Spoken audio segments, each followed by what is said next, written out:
예레미야 1장 4절에서 10절 말씀 되겠습니다. 예레미야 1장 4절에서 10절 말씀을 제가 이제 봉독하겠습니다. 저와 한 절씩 교독하시겠습니다. 마지막 10절은 함께 읽겠습니다. 여호와의 말씀이 내게 임하니라. 이르시되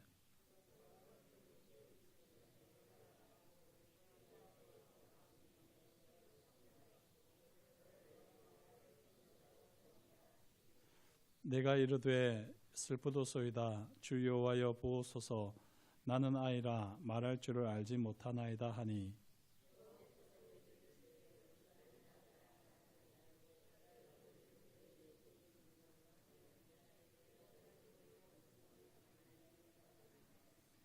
너는 그들 때문에 두려워하지 말라. 내가 너와 함께하여 너를 구원하리라. 나 여호와의 말이니라 하시고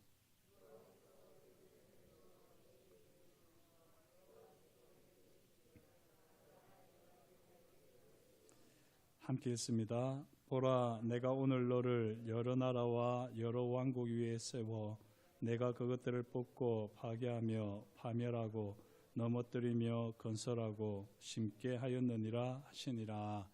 아멘. 이 말씀으로 함께 은혜를 나누도록 하겠습니다. 여러 나라의 예언자로 부르심이라고 하는 제목으로 함께 은혜를 나누도록 하겠습니다. 오늘 말씀은 예레미야 선지자의 이 소명 장면이 되겠는데요. 이 소명을 통해서 하나님의 놀라운 부르심과 그 부르심 앞에서 우리의 모습을 또 한번 되돌아보면 참 좋겠습니다. 예레미야가 사역했던 시기는 언제입니까? 암울했던 시기죠. 가장 암울했던 시기입니다. 이제 예루살렘 성이 함락되어지고 성전이 파괴되어지기 전에 하나님께서는 예레미야라고 하는 선지자를 사용하셨습니다. 하나님께서는 이제 예루살렘 성전이 파괴될 것이기 때문에 그걸 미리 준비시키기 위해서 예레미야를 부르셨는데요. 이렇게 예레미야를 부르실 때 하나님께서 부르신 장면이 5절에 어떻게 나옵니까? 내가 너를 모태에 짓기 전에 너를 알았고 내가 배에서 나오기 전에 너를 성별하였고 너를 여러 나라의 선지자로 세웠노라 라고 말씀합니다. 이걸 보면 하나님께서는 예레미야를 선지자로 세우는 것을 오래전에 계획하셨다는 것입니다. 그 계획이 얼마나 놀라운지 예레미야가 모태에 짓기 전에 아마 예레미야 때는 이걸 잘 이해를 못했을 겁니다. 그러나 이제 우리는 이 한 생명이 어떻게 탄생하는지 잘 알고 있습니다. 이렇게 난자, 정자 이야기를 굳이 하지 않더라도 거기서부터 시작된다는 걸 우리는 알고 있는데요. 이렇게 과학을 알게 되면 알게 될수록 하나님의 이 주권적인 계획은 너무나도 놀랍다는 것을 우리가 분명하게 알게 됩니다. 이 모태에서 짓기 전에 하나님께서는 예레미야를 아셨습니다. 이 놀라운 일이죠. 그리고 배에서 나오기 전에 하나님께서는 예레미야를 거룩하게 성별하셨다. 그리고 그를 여러 나라의 선지자로 세우셨다라고 말씀합니다. 이것은 하나님의 주권적인 선택과 이 예정이고요. 이 하나님께서 예레미야 존재 자체를 하나님의 영원한 계획 속에 두셨다라고 하는 것입니다. 이걸 달리 표현하면 이 선제적인 부르심이다 이런 표현을 썼는데요. 있기 전에 미리 부르셨다라고 하는 것입니다. 예레미야만 그렇습니까? 우리도 그렇죠. 우리도 예수 그리스도를 믿는 우리도 복음의 사람들도 이와 같습니다. 잘 아시는 대로 에베소서 1장 4절은 이렇게 되어 있습니다. 곧 창세전에 그리스도 안에서 우리를 택하사 우리로 사랑 안에서 그 앞에 거룩하고 흠이 없게 하시려고 이렇게 하나님께서 하신 말씀을 이제 바울이 에베소 교회에 이야기했는데요. 여기 보면 놀랍게도 창세전에 그리스도 안에서 우리를 택하사 이렇게 되어 있습니다. 하나님께서 창세전에 우리를 다 아셨다는 것입니다. 그리고 누구든지 예수 그리스도 안으로 들어오는 사람, 예수 그리스도를 믿는 사람이면 누구든지 구원을 받도록 하나님께서는 창세전에 이 모든 것을 계획하셨고요. 그 일들을 역사하셨습니다. 나의 존재가 우연입니까? 아니죠. 나의 존재는 하나님 안에서 계획되고 선택되고 성별된 위대한 사건입니다. 이 사건이 저와 여러분들에게 큰 위로와 감격이 될 수 있기를 축복합니다. 우리 삶이 정말 이 허투루가 아닙니다. 우리가 지금까지는 혹 그렇게 살아왔을지 몰라도 모든 사건들이 우연인 것만 같고 단순히 뭐 신기한 일, 사건, 기적으로 여겨질 줄 모르겠지만 하나님께서는 우리 한 사람 한 사람을 향한 분명한 목적과 계획을 가지고 계시고요. 그 계획을 따라서 선택하셨고 또 여기까지 이끌어 주셨습니다. 오늘 예레미야의 부르심은 분명하지요. 하나님의 계획 속에 있었고요. 하나님의 목적 속에 있었습니다. 동일하게 하나님께서 우리를 아시고 우리를 향한 분명한 목적과 계획을 가지시고 우리를 통해서 영광 받아 주실 줄 믿습니다.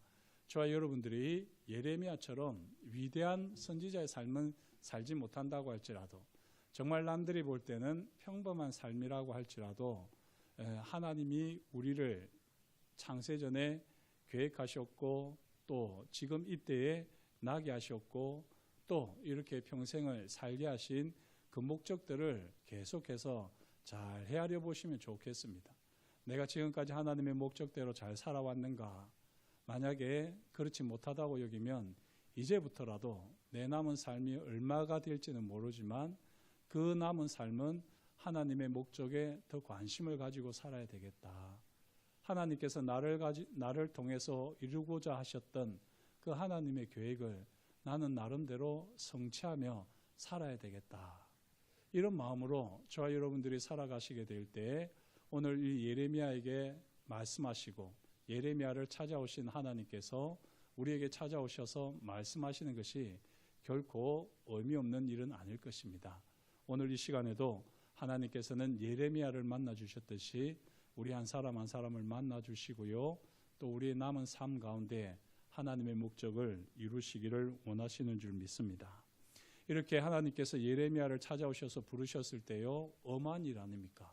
네가 모태에서 창조되기 전에 짓기 전에 그리고 네가 배에서 나오기 전에 내가 이미 모든 것을 다 알고 계획했다라고 말씀하셨으면 하나님께서 이 부르신 것에 아멘 하고 이야기해야 되겠지만 응답해야 되겠지만 예레미야는 그렇게 하지 못합니다. 6절과 같이 어떻게 이야기합니까? 슬프다라고 이야기합니다. 슬프다. 내가 이르되 슬프도소이다. 주 여호와여 보소서 나는 아이라 말할 줄을 알지 못하나이다 라고 이렇게 예레미야가 반응을 보입니다. 하나님께서 놀라운 계획과 목적을 가지고 있어서 내가 너를 찾아와서 너를 부른다라고 말씀하셨는데 그런데 이 예레미야의 반응은 슬프다라고 이야기했습니다. 그러면서 여호와여 보소서 나는 아이라 말할 줄을 알지 못합니다 라고 이야기합니다. 예레미야의 솔직하고 인간적인 고백이지요. 그런데 이 고백 속에는 참 많은 의미가 담겨 있는 것 같습니다. 먼저는 하나님의 부르심에 슬프다고 반응하는 것은 정직한 고백입니다. 하나님께서는 나를 부르셨을 때 저를 향한 계획이 있으시다고 하지만 하나님의 기대에 제가 부응하지 못할 것 같은데 어떡하느냐 이런 마음이 아니겠습니까? 사람들마다 차이가 있겠죠. 어떤 분들은 일을 두려워하지 않습니다. 그래서 어떤 분들은 그 일을 척척척척 계획하고 그 일들을 척척척 해결하는 그런 분들이 있습니다. 그런가 하면 어떤 분들은 일 하나 하는데 너무 이 염려를 해가지고는 그 일을 그냥 계획하는 것에서부터 시작해서 아직 일이 되지도 않았는데 계획에서 너무 진을 빼버리는 바람에 그냥 지쳐가지고는 실제로 일을 하지도 못하는 그런 경우도 있습니다.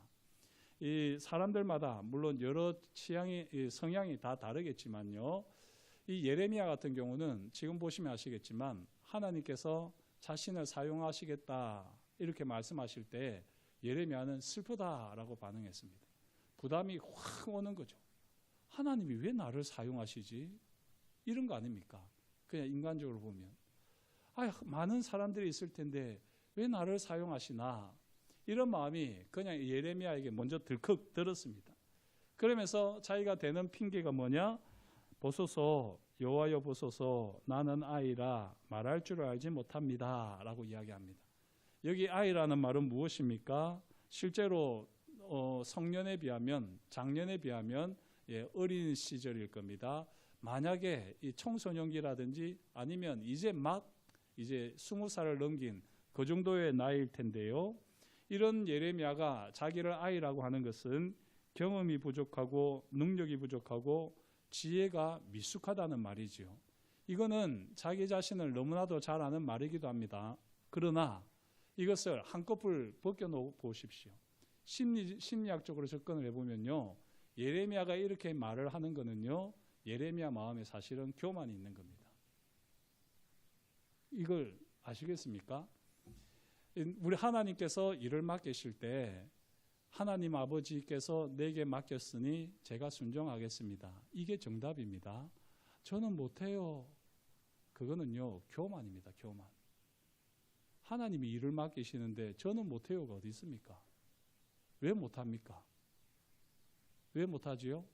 내 생각 때문에 못하는 거 아닙니까? 하나님이 나를 맡기실 때는 하나님이 다 생각하시고 계획하시고 능력까지 부어주시겠다고 그렇게 하나님께서 일을 맡기시는데 내 생각에 내가 못하겠다는 거예요. 근데 왜 못하지요? 나는 잘하고 싶은 겁니다. 내가 잘하고 싶으니까 나는 못한다고 하는 거예요. 나는 잘하고 싶은데 내가 생각할 때는 이렇게 해야지 저렇게 해야지 내가 잘하는 것일 텐데 그렇게 잘하려고 하면 인간적으로 내가 얼마나 많은 준비가 있어야 되고 얼마나 많은 능력이 있어야 되고 얼마나 나를 지원해 주는 많은 사람들이 있어야 되고 얼마나 내게 좋은 환경이 주어져야지 되고 이런저런 거 다 따져놓고 보니까 못하겠다는 거죠. 이 못하겠다는 건요, 하나님이 부르시는데 못하겠다고 하는 건 겸손이 아니라 교만입니다. 이 예레미야는 정직했어요. 내가 아이라서 못하겠다. 정직한 표현이기는 합니다만 여기에는 예레미야의 교만도 녹아 있는 것입니다. 인간적인 교만이 녹아 있습니다. 하나님의 크신 부르심을 감당할 수 없는 존재임을 예레미야는 잘 알았습니다. 이거는 참 좋아요. 겸손입니다. 그러나 그걸 못하겠다고 이야기하는 것은요, 거기에는 분명히 지금까지 말씀드린 대로 자기의 교만이 담겨져 있습니다. 우리 사람은 어떤 존재입니까? 우리 사람은 어떤 일을 하든지 우리는 되어가는 존재입니다. 완성된 존재가 아니라 메이드된 존재가 아니라 우리는 되어가는 존재입니다. 조금 부끄러운 말씀이지만 요즘이라는 표현도 조금 조심스럽습니다만 최근 이 2025년도 저와 2016년도 저를 이제 10년이잖아요. 이 10년 전에 저와 지금 저를 비교해 보시면 제가 달라지지 않았겠습니까? 그죠? 모르긴 해도 그때는 많이 조금 젊은 목사라고 이렇게 여겨지기도 했을 테고 조금은 이제 담임 목사가 처음 되어가지고 조금 폼도 잡고 또 나름대로 무게도 막 잡으려고 하고 권위도 내세우려고 하고 어쩌면 그렇게 보였을지도 모릅니다. 저는 그렇게 한다고 생각하지 않았지만 저는 그렇게 하지 않는다고 생각했지만 그래도 아마 그런 게 보였을 텐데 그때와 비교해 보면 지금은 훨씬 낫지 않습니까? 만약에 지금 제가 더 못하면 저 그만둬야죠. 그런데 모르긴 해도 그때보다는 지금 많이 조금 되어져 가고 있는 존재가 아니겠습니까?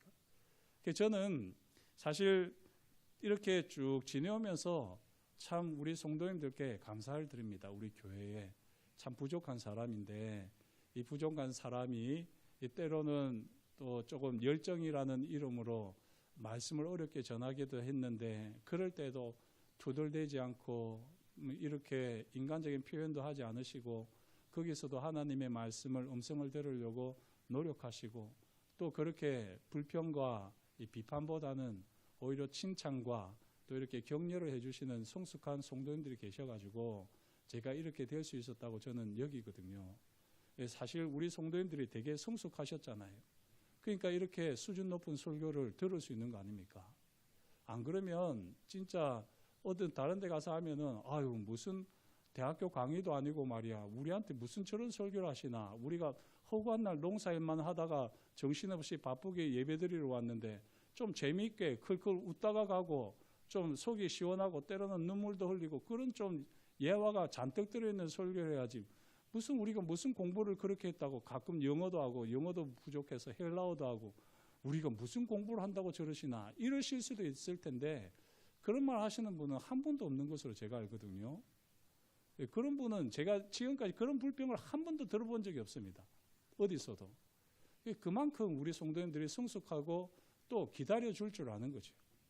저도 처음부터 혹시라도 내가 잘나지도 못했는데 잘난 척하면 어떡하나 싶어서 그런 부분은 주의하지만 그래도 지금 이렇게 놓고 보면 참 그때는 많이 어설펐다. 그런 생각이 많이 드는 겁니다. 지금 조금 이야기가 많이 벗어났는데 예레미야도 그런 겁니다. 하나님께서 왜 예레미야를 어린아이 때, 이 아이 때 부르셨을까요? 위대한 예언자로 선지자로 만드시겠다는 겁니다.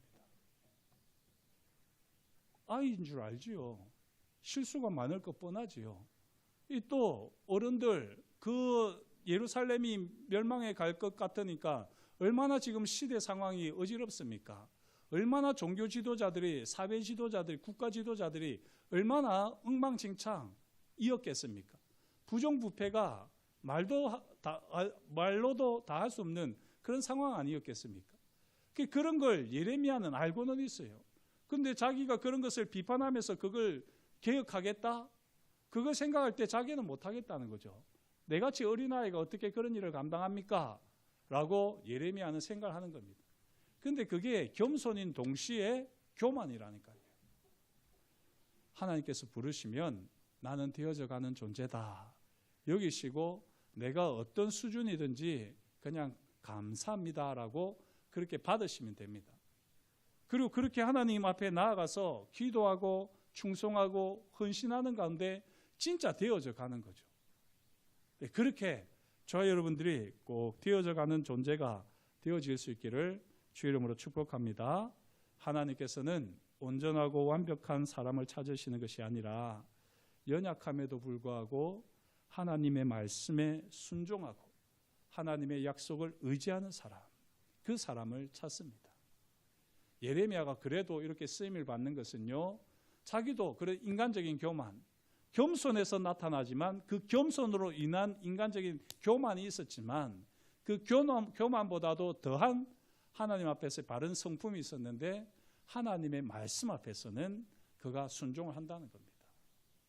자기 핑계를 댔지만 그 이상 더 핑계를 대지는 않았어요. 조금 상상을 해보면 아마 예레미야가 이렇게 나는 아이인데 어떻게 말도 할 줄 모르는 저에게 하나님께서 저를 선지자로 사용하십니까? 라고 말을 하면서 모세가 확 지나갔을지도 모릅니다. 모세는 자기는 입이 둔하다고 혀가 뻣뻣하다고 하면서 3번이나 하나님의 부르심에 거절했잖아요. 아마 그런 걸 예레미야는 생각을 하면서 내가 이 하나님의 부르심 앞에 이 정도 내가 표현을 하면 되지만 어쩌면 이것도 교만이겠구나 라고 아마 스스로 여겼을 것입니다. 이런 예레미야를 향해서 하나님께서 이제 어떻게 하시느냐, 7절과 8절에 말씀하시기를 여호와께서 내게 이르시되 너는 아이라 말하지 말고 내가 너를 누구에게 보내든지 너는 가며 내가 내게 무엇을 명령하든지 너는 말할지라. 예레미야는 이 두 가지를 할 만한 사람이라는 거죠. 하나님께서 가라 하면 갈 사람이고 하나님께서 명령하면 그 명령을 그대로 말할 사람이라는 겁니다. 너는 아이이기 때문에 못한다고 하지 마라. 아이가 어른들을 어떻게 설득하며 아이가 어떻게 어른들을 가르치겠느냐. 네가 그런 것을 하는 존재라고 여기지 마라. 너는 다만 내가 가라고 하면 가고 내가 무엇을 명령하든지 너는 그것을 말하라. 그렇게 이야기합니다. 그러면서 그들 때문에 두려워하지 말라. 내가 너와 함께하여 너를 구원하리라. 나 여호와의 말이니라. 이렇게 말씀합니다. 이 8절 말씀을 가만히 보시면 진짜 우리가 신앙생활을 할 때 잘 놓치는 부분인데요. 하나님께서 두려워하지 말라. 내가 너와 함께 하리라. 이렇게 끝나지 않고요. 그 다음에 너를 구원하리라 말씀하셨지요. 이게 무슨 말입니까? 구원한다는 말은 구원이 필요한 상황에 놓인다는 거죠. 이게 중요한 거 아니겠습니까? 우리가 하나님의 말씀을 들을 때 잘 못 들어요.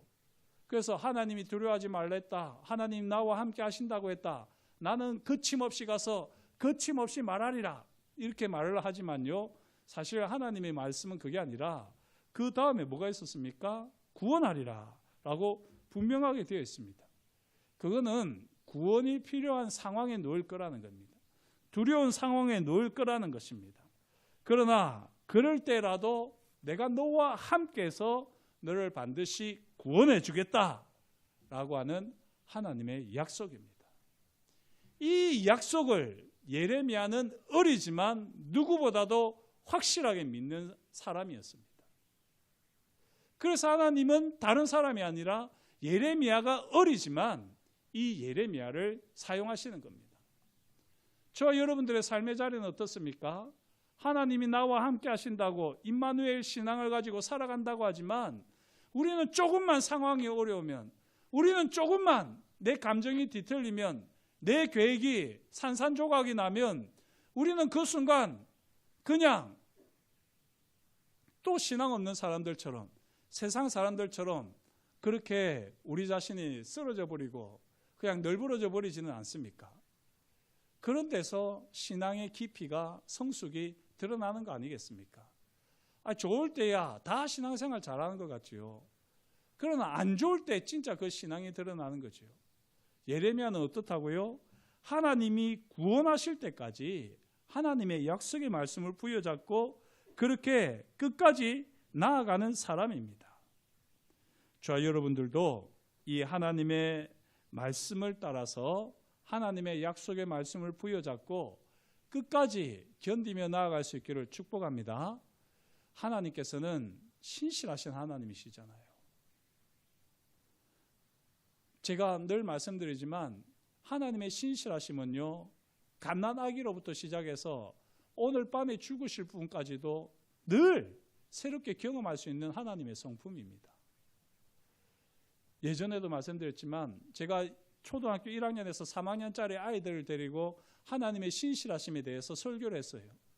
그랬는데 진짜 아이들이 놀랍게도요, 신실하신 하나님을 알아먹더라고요. 그리고 그 하나님이 너무 좋대요. 저도 충격을 먹었어요. 이 초등학교 3학년짜리 아이가, 이 1학년짜리 아이가 하나님이 신실하시다는 걸 알까? 라고 여기면서 말씀을 전했지만 그 아이들이 다 알아먹더라고요. 왜냐하면 자기 아빠 엄마가 안 신실하다는 거예요. 그러면서 하나님은 신실하다는 게 너무나도 좋다는 겁니다. 그게 얼마나 제게 확신이 들었는지 모릅니다. 진짜 하나님은 신실하시구나. 그리고 이 아이들도 약속을 지키는 것에 대해서는 아주 소중하고 중요한 것을 알고 있구나. 그렇지 않습니까? 우리 성도님들 자녀들한테 혹시라도 약속을 어긴 것이 있으면 회개하십시오. 하나님의 신실하심을 여러분들이 여러분들의 삶으로 가린 겁니다. 그렇게 가린 아이들이 성장을 하면서 어떻게 신실하신 하나님을 경험하겠습니까? 신실하심을 맛보지 못하는데 어디서 신실하심을 경험하겠느냐고요. 집에서부터 그걸 경험할 수 있어야지 되는 것 아닙니까? 저와 여러분들의 삶의 자리에서 하나님의 신실하심이 꼭 경험되어질 수 있기를 축복합니다. 그러려면 우리가 구원이 필요한 상황에 놓이는 자리까지 가게 될 겁니다. 그리고 그때도 저와 여러분들은 단순히 그 구원이 필요한 상황에서 포기하거나 낭망하거나 모든 것을 다 이렇게 내려놓는 그런 삶이 아니라 오직 하나님의 약속을 부여잡고 하나님이 반드시 나와 함께 하셔서 내게 역사하실 것이다. 반드시 내게 하신 이 약속을 성취하실 것이다. 이것을 믿고 견디게 되면 신실하신 하나님을 반드시 경험하게 될 줄 믿습니다. 예레미야가 그랬습니다. 예레미야서를 보면 그게 잘 드러나지는 않지만요, 이 예레미야서를 가만히 이렇게 꼼꼼하게 보면 예레미야가 눈물의 선지자 아닙니까? 예레미야가 하나님의 말씀을 대언할 때 아무도 듣는 사람이 없었습니다. 예언자도 선지자도 왕도 기름 부어받았다고 하는 사람들, 제사장까지도 예레미야의 말을 듣지 않았습니다. 그런 가운데서도 예레미야는 끝까지 하나님의 말씀을 대언했습니다. 그리고 예레미야는 자기도 이해할 수 없지만 이해할 수 없죠. 왜? 바벨론에게 항복하라. 어떻게 그게 이 이스라엘 백성이 할 수 있는 예언입니까? 하나님이 어떻게 그렇게 너에게 말씀하셨냐? 어떻게 하나님을 섬기는 우리가 바벨론의 종살이하는 것이 하나님의 뜻이냐? 이렇게 사람들은 예레미야 예언을 제대로 받아들이지 않았습니다. 저는 이걸 우리 한국 사회에 적용을 잘 하는데요. 쉽게 말씀드려서 일제강점기에 놓였는데 탁월한 선지자라고 하는 사람이 일본이 우리를 다스리는 게 하나님의 뜻입니다. 일본이 다스리는 대로 그냥 우리가 협력하고 순종하는 게 맞습니다. 이렇게 해보십시오. 그걸 누가 하나님의 뜻으로 여기겠느냐고요.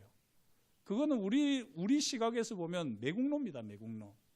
예레미야가 그런 선지자로서 마지막 예루살렘과 이 유다가 멸망하는 시기에 하나님의 말씀을 대언했더랬습니다. 그러면서 얼마나 많은 무시를 당하며 심지어 생명의 위협까지 받았습니까? 그럴 때도 예레미야는 하나님이 주시는 말씀대로 그냥 말씀을 전하고요. 그리고 여기서 내가 죽어야 된다면 죽는다라고 여기면서 그렇게 예레미야는 꿋꿋이 하나님의 말씀을 대언하고 하나님의 약속을 붙들었습니다. 이렇게 예레미야가 정말 끝까지 하나님의 약속을 붙들 수 있었던 이유가 무엇일까요? 그 이유가 바로 오늘 9절에 나와 있는데요. 9절 말씀을 보십시오. 같이 한번 읽겠습니다. 여호와께서 그의 손을 내밀어 내 입에 대시며 여호와께서 내게 이르시되 보라 내가 내 말을 내 입에 두었노라. 아멘. 이 말씀 어떻게 여겨지십니까? 이거는 여러분들 꼭 별표든지 색연필로 색칠해 놓으십시오. 구약에서 가장 생생한 하나님의 임재입니다. 제가 예전에도 한번 말씀드렸는데 마이클 헤이저라고 하는 이 구약 학자가 있습니다. 이 구약학자가 이야기하기를 많은 선지자들이 있었지만 그 선지자들 중에 여호와 하나님의 임재를 가장 강력하게 경험한 사람은 예레미야다라고 그렇게 이야기를 했어요. 왜 그런지 간단하게만 제가 시간이 많이 가기 때문에 간단하게만 말씀드려 보겠습니다. 우리가 이 지금 예레미야와 비슷한 선지자가 누가 있습니까? 예, 누가 있죠? 여러분들 누가 떠오릅니까? 수요일이니까 좀 편하게 말씀해 주십시오. 누구요? 예, 이사야가 떠올라야 됩니다. 이사야만큼 하나님의 임재를 하나님의 영광을 본 선지자는 또 없습니다. 그 이사야가 그런데요. 이 하나님의 영광을 보게 되었을 때 자기는 하나님의 영광을 보면서 자기 입술이 너무 부정하다 그렇게 여겼어요. 하나님 아버지, 쟤는 너무 입술이 부정해서 제가 본 이 하나님의 영광, 이 하늘 보좌를 보고는 이걸 제가 감당할 수가 없습니다. 노래하고 싶지만 제 입술이 너무 부정하고요. 이 비전을 제가 사람들에게 전하고 싶지만 제 입이 너무나도 세속적이고 너무나도 세상적이라서 가히 이것들을 담아낼 수 없이 제 입이 더럽습니다. 그때 어떻게 했습니까? 하나님께서 어떻게 하셨지요? 천사를 통해 가지고 제단의 숯불을 가지고 이사야의 입을 지졌습니다. 그것도 보면 실제로 그렇게 지졌다기보다는 환상에 가깝죠. 천사가 제단 숯불을 가지고 지졌다고 하는데 과연 천사가 뭐 그렇게 했을 수도 있습니다. 환상이든지 환상이 아니면 천사가 했을 수 있습니다. 그런데요, 이사야는 그렇게 천사가 있는데 지금 예레미야는 어떻습니까? 여호와께서 그의 손을 내밀어 이렇게 되어 있습니다. 예레미야는 지금 여호와 하나님을 실제로 보고 있는 겁니다. 처음에는 들었어요. 그래서 아입니다. 슬픕니다. 제가 아이인데 어떻게 제가 하나님의 이 선지자의 역할을 감당하겠습니까?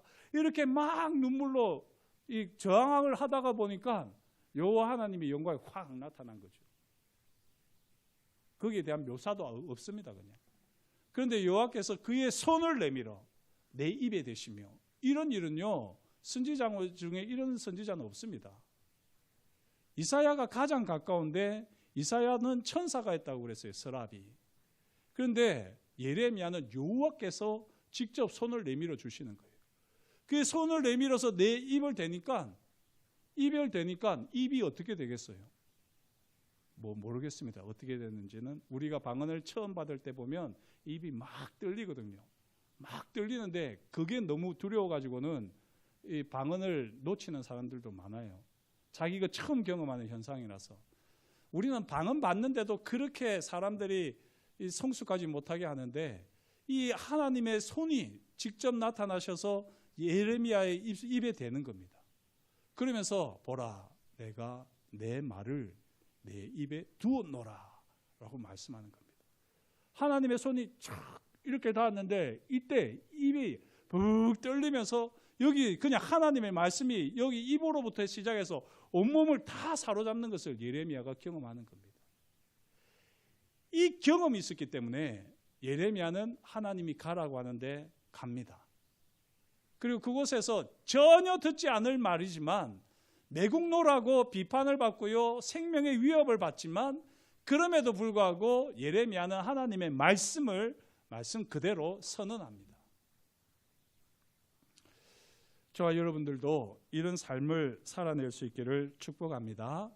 아이고 목사님, 예레미야야 이사야도 비교가 되지 않는 그렇게 여호와의 손이 직접 나타나가지고 그 입을 대시니까 그런 놀라운 일이 일어났지요.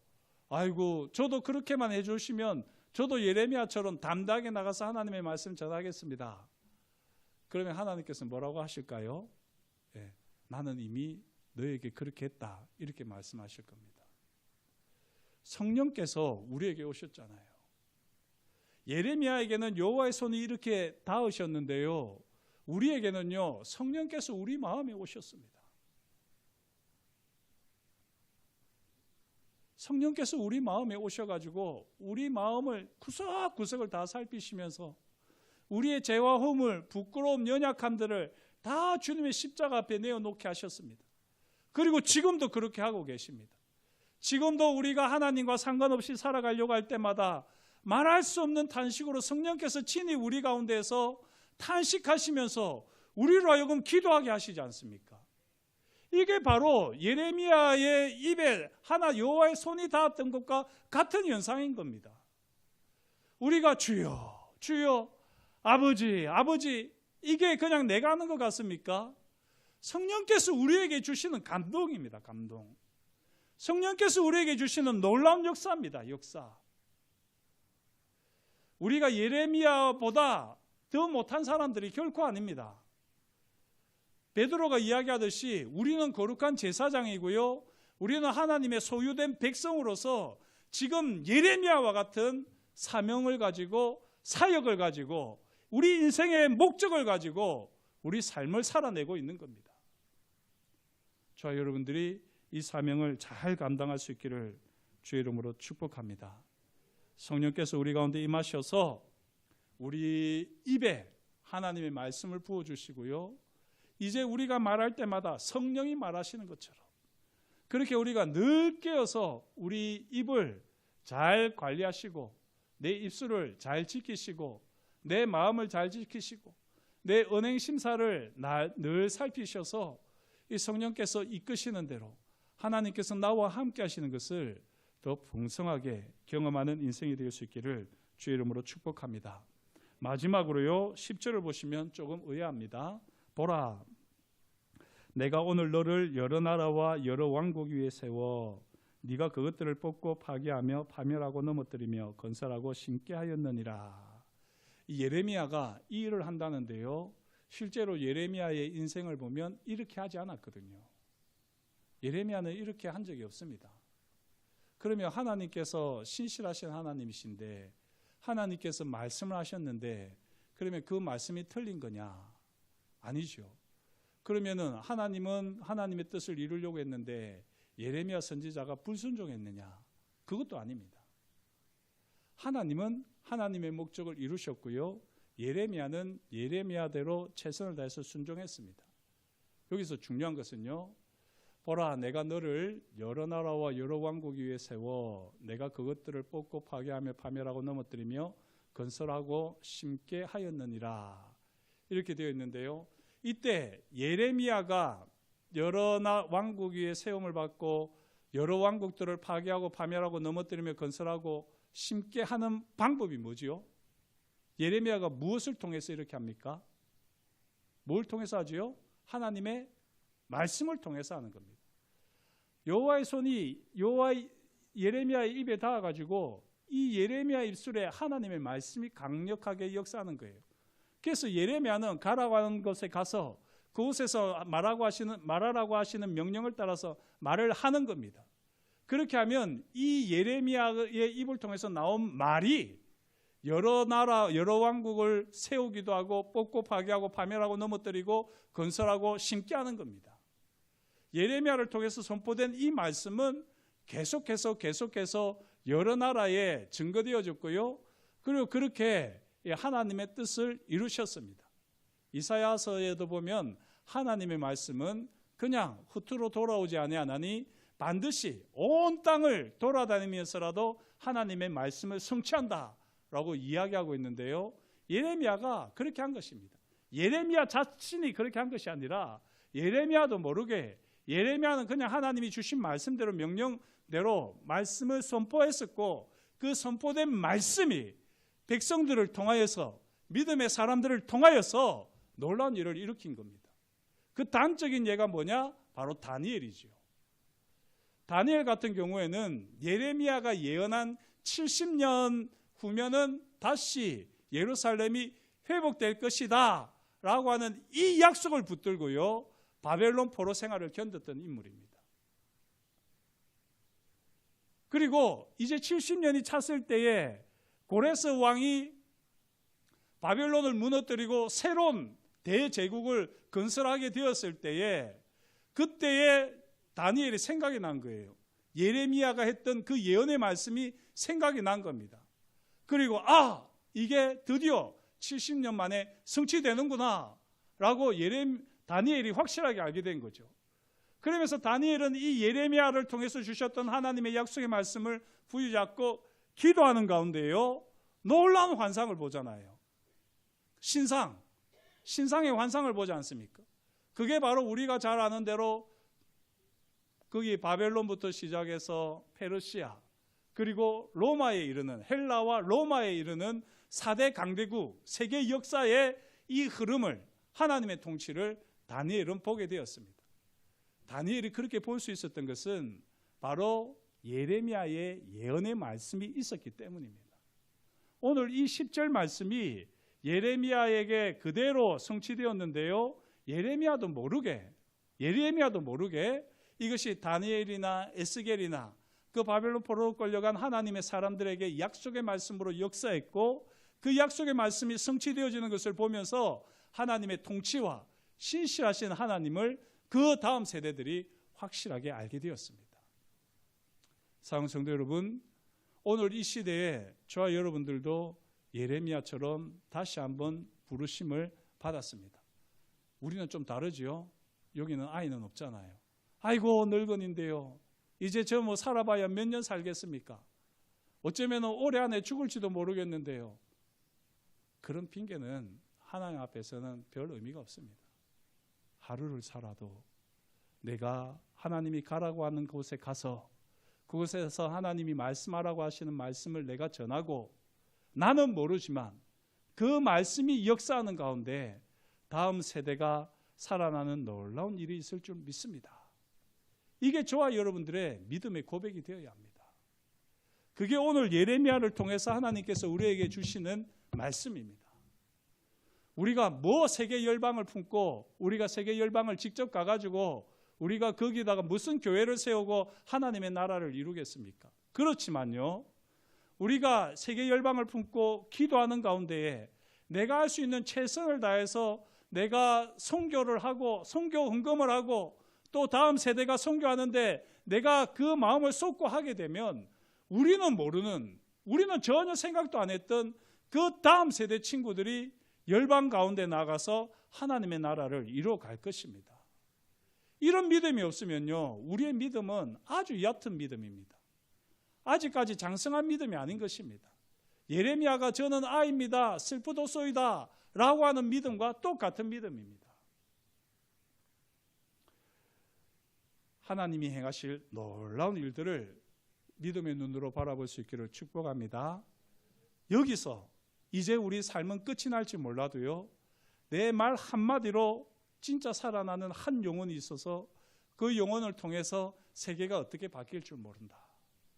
그 믿음을 가지시고 늘 하나님의 말씀으로, 하나님의 약속으로 그렇게 우리가 고백하고 또 확신하고 증거하고 찬송하는 가운데 우리 다음 세대가 신실하신 하나님을 알고 신실하신 하나님의 약속을 또 그 마음에 새기게 되는데 귀하게 쓰임받는 저와 여러분이 될 수 있기를 주의 이름으로 축복합니다. 이게 바로 우리에게 주어져 있는 예언자로서의 사명입니다. 목사만 이런 일을 감당하는 것 아니잖아요. 저도 그렇게 귀한 목사로 쓰임받으면 좋겠습니다. 나중에 다음 세대 친구들이 자라가지고는 제가 어릴 때 목사님이 주셨던 말씀이 너무나도 강력해가지고 저는 그때 세계 열방을 품고 내가 어떤 직업을 가지고 나아가야 되겠다 결단을 했습니다. 이렇게 할 수 있는 겁니다.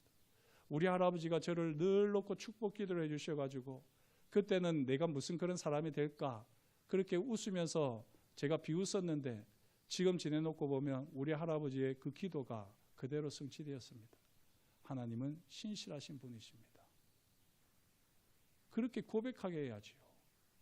저와 여러분들은 예언자로서의 사명을 가지고 있습니다. 이 오늘 예레미야에게 나타나신 하나님께서 우리 각자에게 성령으로 역사하시는 귀한 은혜가 있기를 다시 한번 주의 이름으로 축복합니다. 기도하겠습니다. 하나님 아버지, 오늘도 주님께서 우리에게 말씀하여 주시니 감사합니다. 하나님의 말씀을 따라 우리가 어떠한 사람인지를 또 어떠한 사람이 되어야 할지를 우리가 다시 한번 소망을 품사오니 하나님 아버지, 우리를 받아 주옵시고 우리를 통하여 하나님의 영광이 드러나게 하시며 하나님의 나라가 이루어지게 하여 주옵소서. 우리의 삶의 자리를 돌아보면 제 자신을 보면 여전히 부끄럽고 연약하고 하나님 아버지, 감히 하나님 앞에 설 수 없고 사람들 앞에 설 수 없는 사람이지만 그러나 하나님의 목적과 하나님의 예정대로 되어져 가는 존재이기에 지금 나의 모습으로 실망하거나 좌절하거나 포기하지 않고 묵묵히 하나님의 신실하심을 따라 그 약속 부여잡고 나아가겠사오니 결국에는 하나님의 영광의 도구로 온전히 쓰임받는 우리 모두가 되게 하여 주옵소서. 그렇게 일하실 것을 인하여 감사드리오며 예수님의 이름으로 기도드립니다. 아멘.